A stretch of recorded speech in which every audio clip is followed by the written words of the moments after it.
Hello, it's the Security Weekly News, episode 242. We're back, and I'm Doug White, and it is the week of 25 September 2022. We've got Vader Speaks, SmartScreen, Erbium, Graphite, Russia, Matador, not Matador, WhatsApp. If I say Matador later, you'll know what I mean. Matador, WhatsApp, RSOCKS, and Jason Wood on the Security Weekly News. This is Security Weekly, for security professionals, by security professionals. We interrupt our program to bring you this important message. It's the show that keeps you up to date on the latest security news twice a week, your trusted source for accurate security information and expert analysis. It's time for Security Weekly News. Right now, everybody is talking about cryptocurrency, and the cyber criminals are hiding in the conversation. Cyber criminals use social engineering loaded with urgency and fear to successfully prey on your company, your employees, and your customers. Spear phishing is just one of the 13 types of email threats. Barracuda has identified 13 types and shows you how you can protect your company, your customers, and your reputation. Find out about the 13 email threat types and Barracuda email protection by going and getting your free ebook at securityweekly.com/Barracuda. That's securityweekly.com/Barracuda. All right, I'm Doug White, and it's the Security Weekly News. Well, the new Windows 11 22H2, that's a very elaborate name, just came out, and it now has a feature called Enhanced Phishing Protection. That's actually not what it's called, but that's what the article said. But it's called Enhanced Phishing Protection at the beginning of the article, but they later tell you what it's actually called, which I'm gonna foreshadow that, so you can sit back and wait for the big twist. But apparently, this product, according to the pitch, it will warn your users if they're entering their Windows password in an insecure app or on a website. Okay, sounds pretty good so far. Now, the tool, that it goes on and says it's called SmartScreen, which is apparently the name of it. It identifies and warns against password entry on reported phishing sites or apps which are connected to those phishing sites. So already they sort of hedged a little. First they say it'll warn you, but then it's only on stuff that they know about. So if it's a new phishing site, apparently it doesn't work, and it gets worse. So it also then has warnings that would issue about password reuse on any app or site. So I guess that means if you type your Windows passwords into some other site for whatever reason, like to use the same password again, it's supposedly going to warn you. And then it also says it will warn you if you type a password into Notepad, WordPad, or Microsoft 365 apps. Okay, so all that sounds okay. The tool allows for granular management using group policy and other approaches.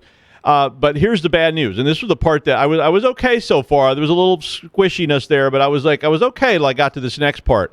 The bad news is it only works if you use Windows Hello. So, really? So good luck with that, because if you use a PIN to get into the system, which is what most everybody has to do because Windows Hello only works sporadically, it doesn't work. So my experience with Hello, and it's definitely a spurious, non-scientific study, is that it only works in certain conditions on certain days, like when the moon is full or something, and you can't have anything open on your desktop anywhere, except sometimes when it works just fine. But if you have anything open that even remotely associates with a camera, it not only won't set up, but it also won't work later, even if you did set it up with everything closed. And then it falls back to the PIN. So, to me, that actually makes it a bad thing because your users think they're being protected, and in reality, if Windows Hello fails, which mine literally does, it maybe works 2 days a week, and the rest of the time it fails, and I have to use a PIN. So, that makes me worry about this and how reliable it is. I love the idea of Hello. I think Hello is a cool product, and it's really awesome to sit down in front of your desktop, and when it works, I hit the space bar, my machine wakes up and says hello. But that only happens about 1 day a week, literally. So it also requires a fancy camera, because not just any camera will work, and like my laptop doesn't support it, so I would have to get an add-on camera. My desktop camera does support it. I checked, but but anyway, it's I don't know. You can decide. Now, I've said this before, but you may want to remind your users, especially if you have home and remote users, is that cheat sites and where sites, well, let me tell you what, don't go to them.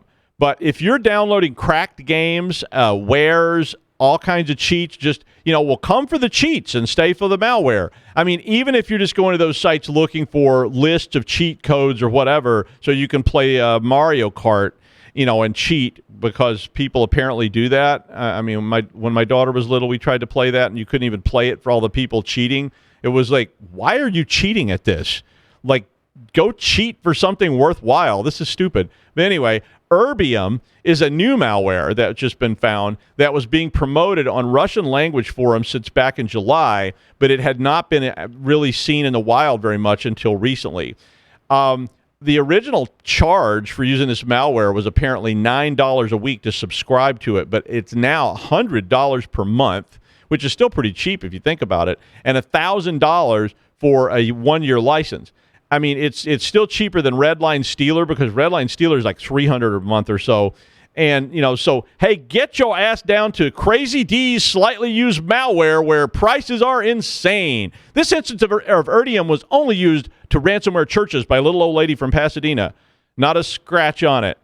So, yeah. But anyway, Erbium is a data stealer, so it's not actually ransomware. It's a data stealer which tries to find a large set of crypto wallets. So there's this big, long list of crypto wallets it's looking for that are installed as web browser extensions. And it can even target cold wallets and other types of storage on your machine. It can target two-factor codes from Trezor, EOS Authenticator, Authy, and Authenticator 2FA are all targets of this malware. It also can grab screenshots from your monitors, so that helps with two-factor stuff as well. It can grab Steam and Discord tokens, Telegram auth files, and even profiles the host based on the OS and the hardware. So it's a very comprehensive info stealer. So now how much would you pay? It's only $9.99 if you buy before midnight tonight. But all the data gets pushed up to a command and control server via its own API. And it has a dashboard on the command and control server that you get to use if you're a subscriber. I guess I sound like I'm advertising this product, but it's actually malware. But it's a dashboard. It's really nice. The dashboard looked really good. All the info was nicely categorized in the example they provided, showing all the different people you'd compromise and so forth. Cluster 25 reported Erbium is being used worldwide. So they had a long list of countries where they've already detected it in use. So you might want to remind your people, if you are playing games, even legit stuff, if you're going to the dark web, if you're going anywhere practically, keep your work PC separate from this stuff. And if you absolutely must download cracked files, wares, or cheats, which I advise you not to, be sure you sandbox all that stuff until you can see if it's contaminated. Big hint, it's contaminated. I'm just, not that I do that, but just letting you know. Cluster 25 also reported that Fancy Bear, who has a fancy name. I don't have a fancy name like that I know of, but I might be in an FBI file somewhere. But Fancy Bear, who is associated with the Russian GRU, are using a new technique to deliver Graphite malware as recently as the 9th of September. This attack is interesting mostly because of the way it works. It starts with a PowerPoint file, which is supplied by something called the Organization for Economic and Cooperation and Development, which is a legit organization. So they target you with something from here, and it has slides. So I guess that's supposed to disarm you because it's just slides. So insider slides, they're in English and French, which have instructions for how to use this interpretation option in a Zoom meeting. So it looks pretty innocuous. And I know you're thinking this is leading to you doing something to run a script, but wait. So there's a hyperlink in the slide. Okay, so that sounds like stuff we've seen before. But here's the catch.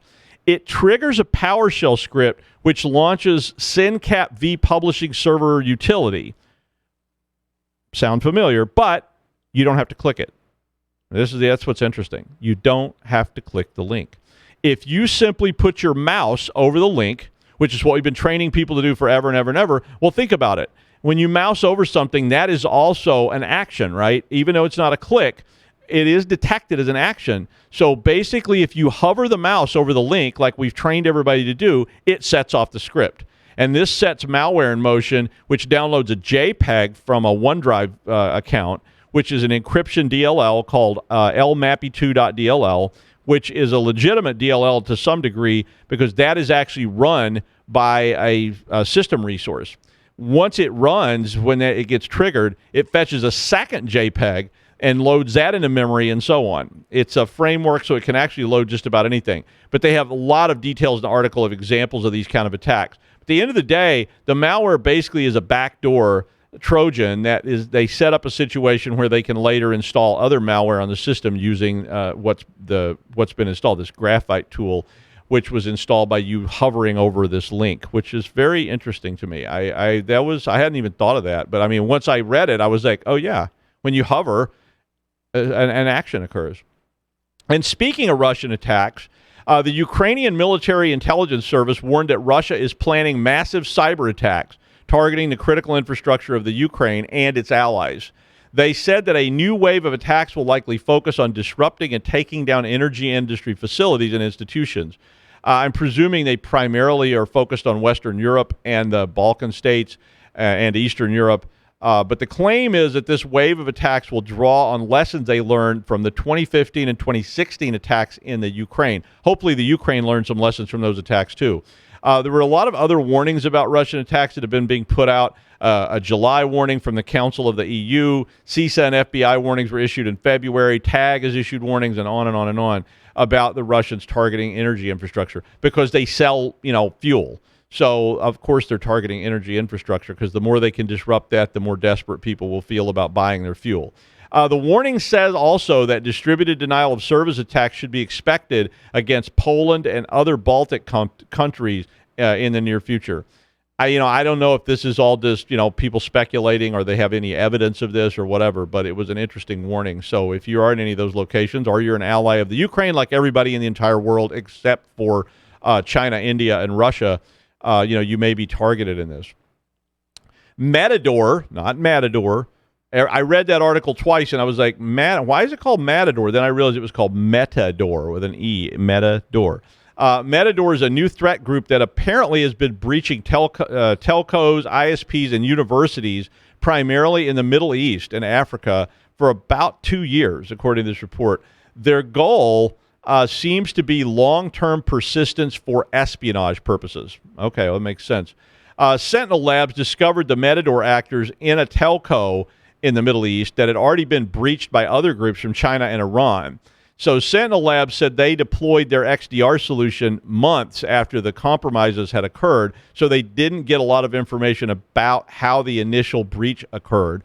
But they said that the group was highly aware of operations security, managed carefully segmented infrastructure per victim, and quickly deployed intricate countermeasures in the presence of security solutions. So sounds pretty sophisticated.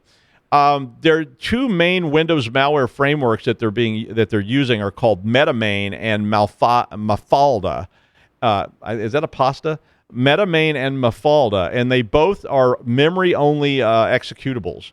So they don't leave any traces on the disk, and it says they had no unencrypted traces on the host at all. So very sophisticated. Mafalda can apparently accept up to 67 commands and includes things like file operations, directory dumps, registry manipulation, recon tools, and data exfiltration. MetaMain is apparently used for more direct operations and can do things like capture screenshots of the monitor, take file actions, log keystrokes, and arbitrary shellcode execution. So two very, very powerful tools that are being deployed by this group. Sentinel Labs went on to say that while linguistics and cultural clues were insufficient for attribution to any particular nation, they did theorize that this is a high-end contractor arrangement typical for nation states. And there's a lot of details in this article about this group and what they're doing if you're interested in such things. WhatsApp has only had 3 security advisories in 2022 so far, which sounds bad, but it's actually really good compared to a lot of stuff. But they did issue patches for 2 serious vulnerabilities, which could result in remote code executions. One of the flaws is an integer overflow issue, which affects WhatsApp, WhatsApp Business, and WhatsApp Android for anything prior to 2.22.16.12, and the iOS Business version as well, same version number. The attacker can basically exploit the vulnerability to cause a remote code execution during a video call with WhatsApp. So, big problem. The second issue is an integer underflow, so all this sort of buffer manipulation stuff. But there was no indication that any of these were being exploited in the wild, But the point of me reporting on it was that if you are using WhatsApp in any capacity, please patch it right away, because this is probably going to be used in the wild now that there's stories about it. The RSOCKS botnet proprietor, Dennis Kloster, or Dennis Emilyansev, which apparently is his actual name, was arrested in Bulgaria at the request of the U.S. after being identified back in June by Krebs. Krebs doxed this whole group back in June. Kloster was discovered after Krebs followed clues on the cybercrime forums to Kloster's personal blog. I think they kept calling him Kloster because it's a lot easier to say than the other one. Sorry, Eastern European friends, but that name is kind of tough for English speakers. But Krebs followed clues on the cybercrime forum to the personal blog, and that blog apparently was featuring discussions of the pitfalls of running a company that sells security and anonymity service to customers worldwide, which doesn't really sound that bad. But apparently there was a photo of the RSOCKS company employees on there, and they were not wearing shoes in the photo, only socks. Guilty. They didn't really, in the article, they didn't really get into exactly how they identified all this, but apparently they did. Kloster was arrested in Bansko, which is a ski town in Bulgaria, back in June. But the story of the day was that he had requested to be turned over to the United States because he says he wants to clear his name in the U.S. court system. Obviously, he doesn't know a lot about the U.S. court system, but hopefully he has a lot of money. But RSOCKS was shut down in June of 2022 after there was an international investigation into their cybercrime services and one of the most massive botnets around. Apparently, RSOCKS botnet had been running since 2013.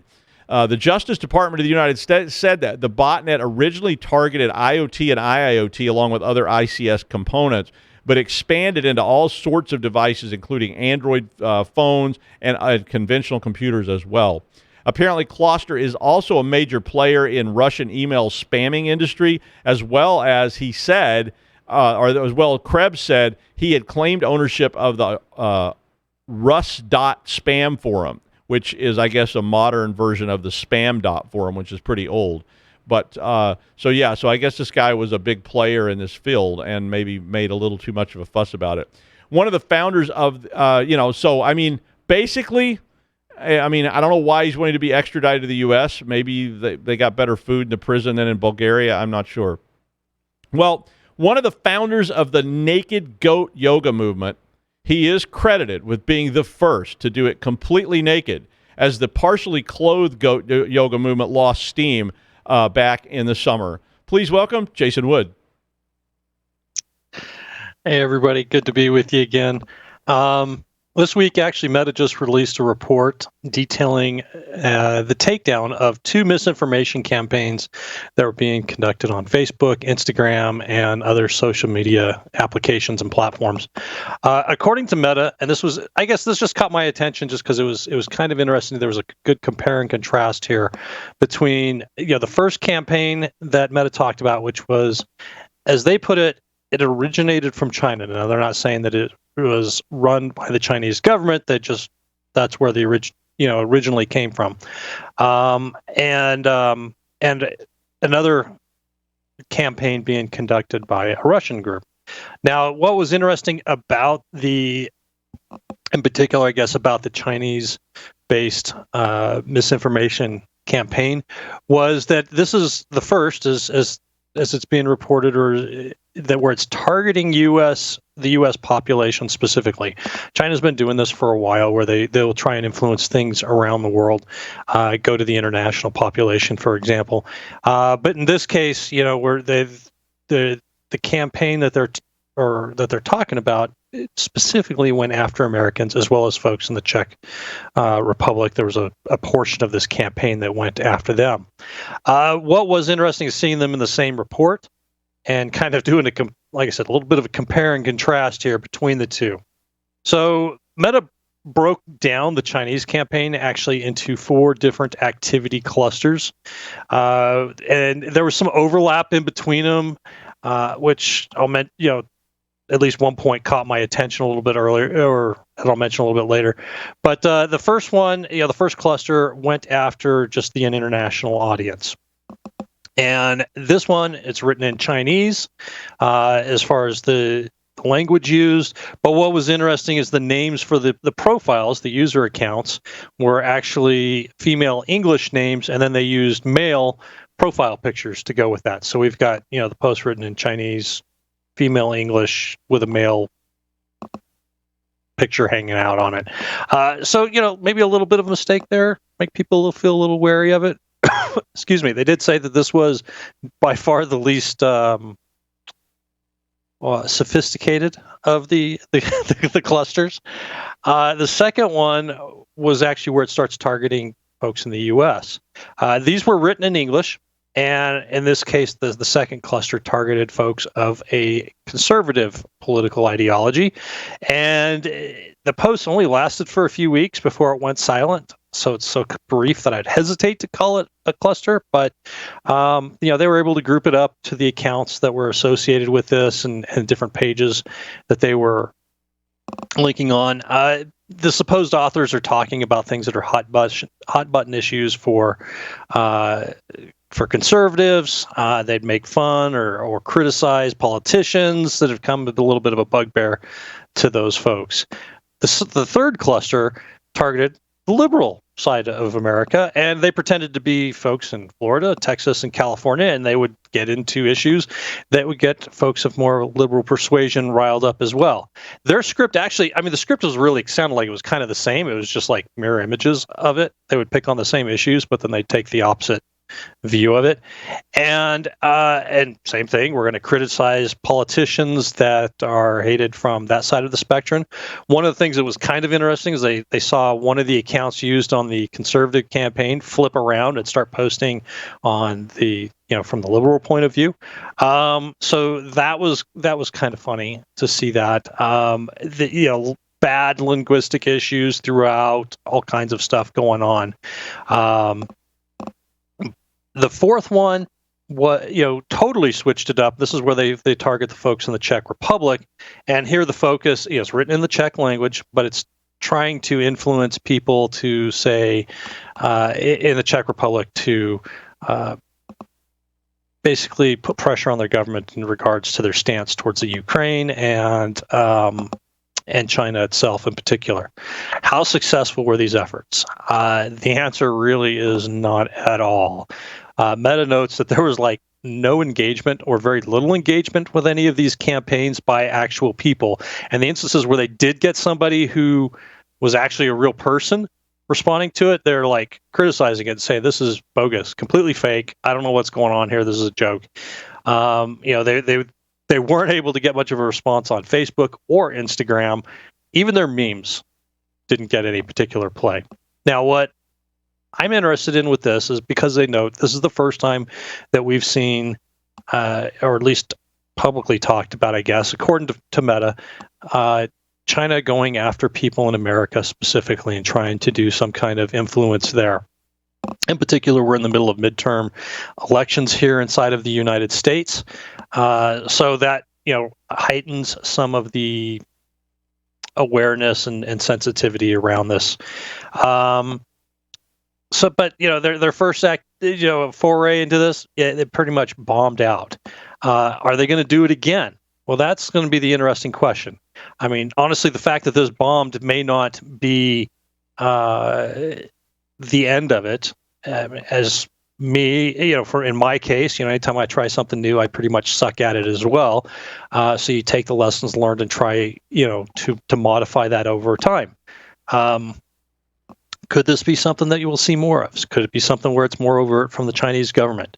Who knows? The campaign itself, again, wasn't tied to the Chinese government, just folks who were speaking Chinese and located apparently in China itself. They did have some operational issues that interfered with some of their activity, like only doing posts during daylight hours in China when everybody in the United States is asleep, so they don't notice it, they don't get any engagement there, and the algorithm just kind of shuns it off to the side. They had lots of language issues. I saw some of the screenshots, and you're like, yep, that was pretty bad. All of these things, though, are are things that can change with practice, and telling somebody that, you draw the short end of the stick, you get to be up in the middle of the night responding to comments. But, even with all of that, this could be considered a success if somebody decided just like, hey, this is just our first mess with this. We're just going to give it a try, see how we coordinate some of this stuff and learn from it and go on from there. Now, the second half of the report actually focused on, like I said, a Russian campaign that had much more success in their engagement. And they put a lot more resources into it. They put money into ads on the different platforms. They were not only posting on social media, but they created 60 different websites that mirrored legitimate news sites. Like they showed some screenshots of the legitimate Guardian website and then, the spoofed one. And I think they did something like, the legitimate site is Guardian.com or theguardian.com. And then the illegitimate one is Guardian.co.com. They're playing around with it that way. It looked pretty good, and of course the articles are written to give the point of view of Moscow and what they want us to do. Not really surprised that they would be more effective at this. The Russians have been doing this for a long time. In fact, I listened to a podcast with a couple of retired intelligence folks talking about Russia's history with misinformation campaigns. It dates back to like the 60s. They would do stuff like write up news articles for various things, spread it out to all these little newspapers and stuff like that around the world, and hope that the Associated Press would pick it up, and then it would get played out in the United States, UK, and other Western countries, and that would basically put their message into the countries they were targeting. Well, now they don't have to do that. They can just post directly to it and use these platforms. So it's, they've basically followed this evolution along very well, and made the transmission to social media quite a while back. In the end, kind of my thought on it, I would expect that you might see more of this coming from places like China. They this first attempt, not very good, but they can have a lot of bang for the buck. And, you don't have to do a lot of stuff to put a lot of resources into changing people's attitudes and stuff like that, or getting people riled up and kind of stirring up infighting in a country because you pit one side versus the other. So this is something that I find particularly interesting. Have for a while. If it's something that you also want to check out, I've got the link in the show notes to the report by Meta, as well as the Register article that originally pointed me over to this report. So go take a read and see what you think. Thank you, Jason. I remember TASS News Agency back when I was a kid. It was like reported by TASS News Agency, and they broadcast, and they had like Radio Free Moscow and all this stuff that they were broadcasting the point of view of the Soviet Union into like Germany and all this stuff to try to get sympathy for whatever. And of course, it's all propaganda is in the eye of the beholder, but that was a very interesting story. I'm glad you covered that. Thank you. Well, AI did take at least one job this year. Yep, it did. The voice of Darth Vader. Yeah, at least one of the voices of Darth Vader. Now, we all know that David Prowse was the original person in the suit. So you go watch that original Star Wars. David Prowse was that big, tall guy that was in the Darth Vader suit. And there were other people that have done that since then because David Prowse is deceased. But all along, for a long time, the voice, and this is a voice that when you hear it, you know who it is. You don't just hear this voice and go, wonder who that is doing that really interesting voice. You knew it was James Earl Jones. The minute Vader said one word in the original Star Wars, you knew it was James Earl Jones because nobody else sounds like that. Well, James has voiced Darth Vader in many, many different incarnations. There were some other people that have done it too, but he was the primary voice of Darth Vader, which is kind of a cool thing to say, right? When your kids get up in the morning and they hear Grandpa, going, "Hello, children," and you're like, and they all run screaming from the room. That's pretty cool. I wish I had a voice like that. They sounded like some really like one of the most famous villains of all time. But anyway, according to the report, Jones signed over his voice to an AI, which means that they will be able to continue using his voice. And I guess he read, the dictionary into the AI so that it can emulate his voice for, if time intervenes, which is a nice way to say that James is 91 years old right now. So, statistics, sorry, I know that's grim and everything, but, It's a very honorable thing to do from a great actor and a great voice actor. And, just to give credit where credit's due, Majel Barrett did the very same thing because Majel was the voice of the original Star Trek computer on the original series and had voiced every single computer voice on every single Star Trek-oriented show since the original. I mean, all of them. James Earl Jones didn't always do Darth Vader, but Majel Barrett did all the computers. And before Majel Barrett died, she actually read the dictionary. I don't know how you do this exactly, but she read enough words out of the dictionary into an AI so that they could continue using her voice as the voice of a computer on Star Trek shows. So that's pretty cool. And that is the news. Thank you, Jason. And we'll see you Friday on the wrap-up show.